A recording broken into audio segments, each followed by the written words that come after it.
Okay, this video is going to be a brief introduction to logic statements. This will help you as you embark upon your study of logic in geometry or a philosophy class or something of that nature.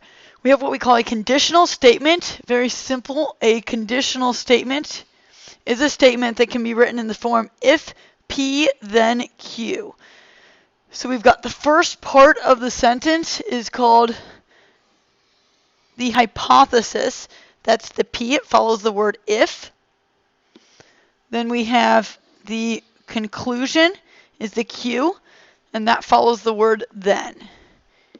Sometimes we use symbols, and we will put the P at the beginning. We'll put the Q at the end, and we'll use an arrow in between, and that arrow can sometimes be read as implies. P implies Q. Let's look at an example, and I'll walk you through writing a conditional statement. Two rays that share an endpoint are opposite rays. If we're going to write that in conditional form, we have to start with if. We have to have a then in the middle and somehow make it read as a sentence. You can always try just taking the first part, if two rays that share an endpoint are opposite rays, then, oops, we went too far. We ran out of stuff. We're not supposed to be making anything up here. You're just trying to chop your sentence up and sort of split it up and make a very logical statement out of it. So just as a hint to you, I like to divide my sentence at the verb. Are is a state of being verb in the sentence. So I'm going to make that first half, I guess you can say half of the sentence, into my hypothesis. And instead of saying two rays that share an endpoint, because that doesn't work if I put it with if, I'm going to say if two rays share an endpoint. I'm going to take out the word then or that.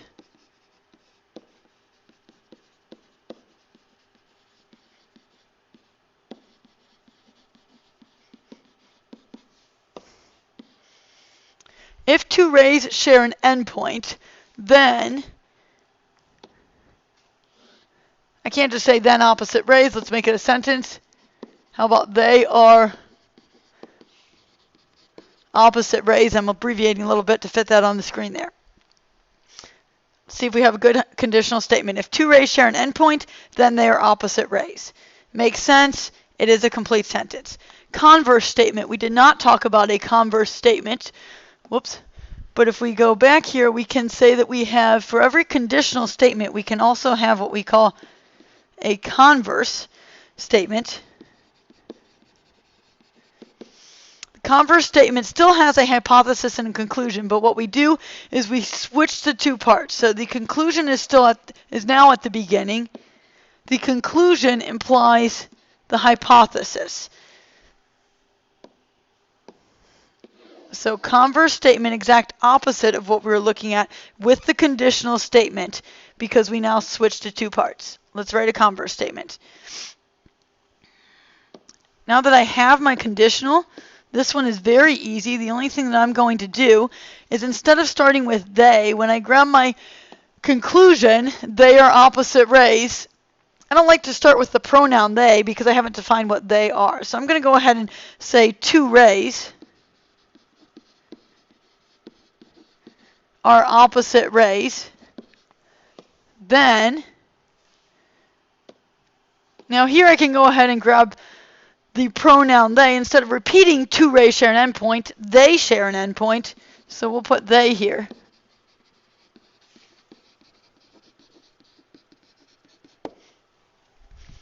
And now I've essentially written the sentence both ways simply by switching the two parts.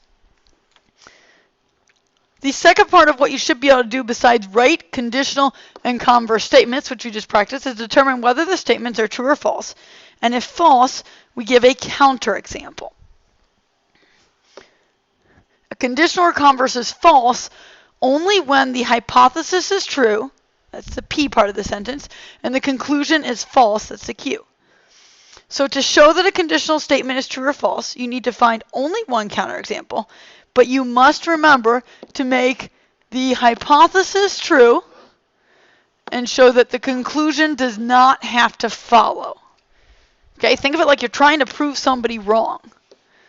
Let's take a look. My keyboard keeps wanting to pop up.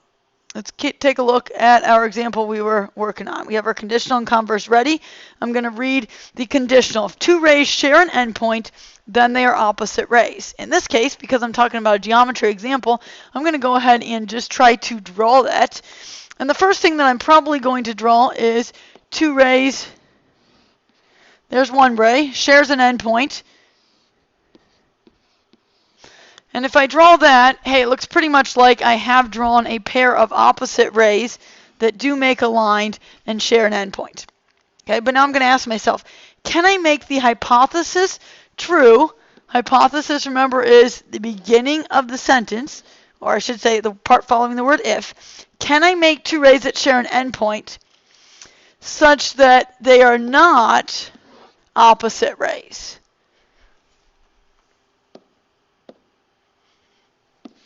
If you thought about that for a second, that's a ray, that's a ray. Do I have two rays that share an endpoint?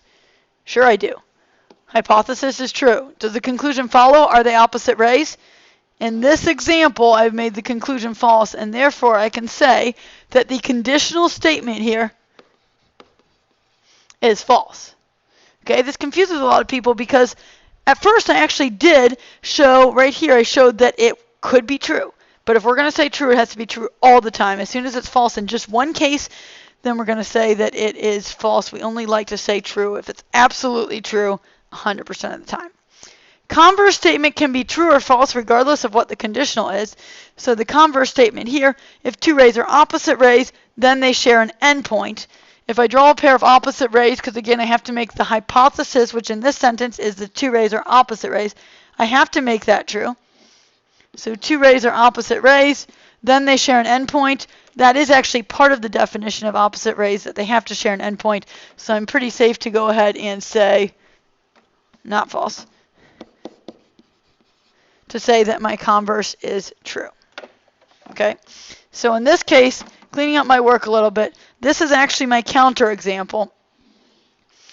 My pair of rays that share an endpoint but are not opposite rays, and it's a counterexample for the false conditional statement. I'm going to walk through a second one with you. An angle is a right angle if its measure is 90 degrees. Let's start by writing a conditional statement. Be careful. Read your sentence closely. Did you notice that the word if actually appears in this sentence? So what happens here is half my sentence is actually written for me. But if you recall, the hypothesis is the part of a conditional statement following the word if. So if is already in the sentence, I have to find the part that follows that, and that is my hypothesis of my sentence, which goes at the beginning of the sentence. Let's go back to our example. I'm going to find the if in my sentence. The hypothesis is the part that follows it.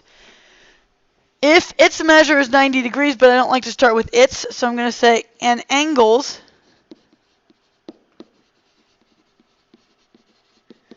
measure is, I need to give myself a little bit more room here, 90 degrees, then conclusion of the sentence is the other part. An angle is a right angle. I think I'm okay to say it is a right angle.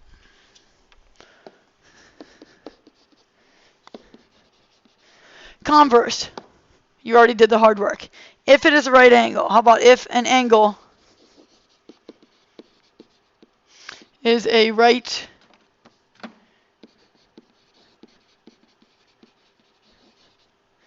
angle, then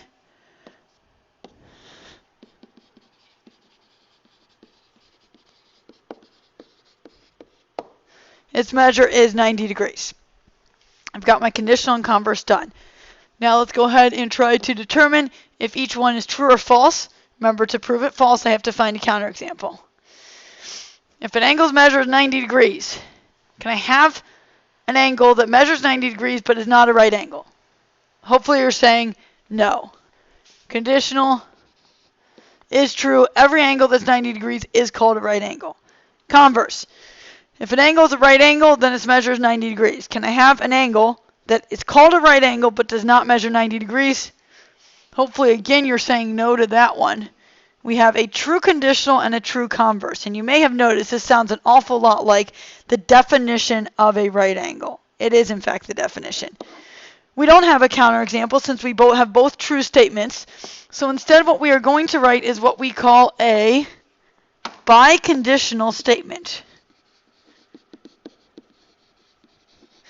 And a biconditional statement is a statement that is written when we have a true conditional and a true converse, and it essentially shows that. So we generally start with the hypothesis in the beginning, the conclusion at the end. But to show that it goes both ways, and it's true both ways as a conditional and a converse, we're going to use the phrase if and only if in the middle of the sentence. So we're not going to start with the word if. We're going to go ahead and start directly with our hypothesis, and angles measures 90 degrees.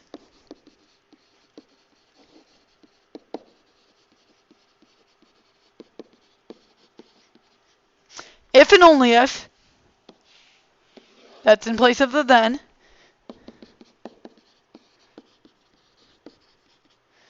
It is a right angle, and I'm using a little abbreviation at the end there. Let's read it, make sense of it. An angle's measure is 90 degrees if and only if it is a right angle. We essentially can and will often write every definition in geometry class as a biconditional statement because they are always true both ways. Not all of our statements are. Some of the postulates, some of the theorems that we will be looking at will not be true if we reverse them and write them as a converse. So you always have to check, unless you're talking about a definition, definitions will be true both ways. Use that as a guide as you work through some of these conditional statements, trying to make conditionals and converse. Whoops.